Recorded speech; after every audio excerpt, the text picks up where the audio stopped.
Okay, this is a video response to a homework question. This isn't going to be a perfect video. It's just going to go through it very quickly. So the question is this. Write an equation for an irrational function with vertical asymptotes at x equals 2 and x equals negative 5, x-intercepts at x equals 1 and x equals 5, and y-intercept at 8. Okay, so because we're looking at a rational function, that tells me automatically we're talking about a fraction. Rational means fraction. So I'm going to be looking at a fraction. Okay. Now, we know with every fraction, we have a numerator and a denominator, and we know that when the denominator equals 0, the fraction is undefined. Well, that's going to actually occur at the vertical asymptotes. The vertical asymptotes is where the rational function is undefined. So we know that it is undefined when x equals 2 and x equals negative 5. So as the denominator then, it'll be x minus 2, because if we plug in 2, we get 0. And x plus 5, because if we plug in negative 5, we get 0 in the denominator. So that's going to be in the denominator of my rational function. Now, the x-intercepts, well, that represents when y equals 0. When y equals 0.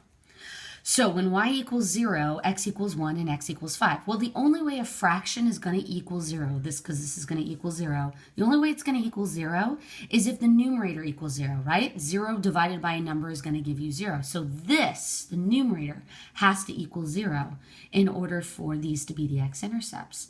Well, if the numerator has to equal 0, then that would mean that we would kind of play the same game we did here in the denominator. That's going to be x minus 1.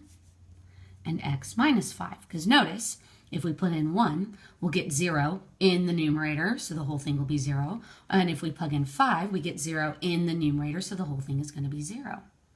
Okay, so this last piece of information that actually makes it a little bit more challenging. The y-intercept at 8. What that means is when x equals 0, y equals 8.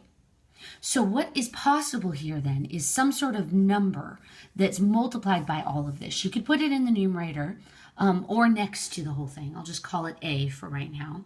It's some sort of coefficient that we want to make sure that when we plug in 0 everywhere, we're going to get 8 for the y-intercept. So let's see. If we plug in 0, we get 0 minus 1, 0 minus 5, 0 minus 2, 0 plus 5. All times a, and this needs to equal 8. Okay, so that's going to end up being positive 5 over negative 10 times a, I'm just going to put it there, needs to equal 8. Or another way of saying that would be negative 1/2 a equals 8. Okay, so in order for it to equal 8, let's just clear the fraction by multiplying both sides by negative 2, the denominator, and negative because I want to get rid of the negative. So those two become positive, the 2's will cancel, and that's going to be negative 16.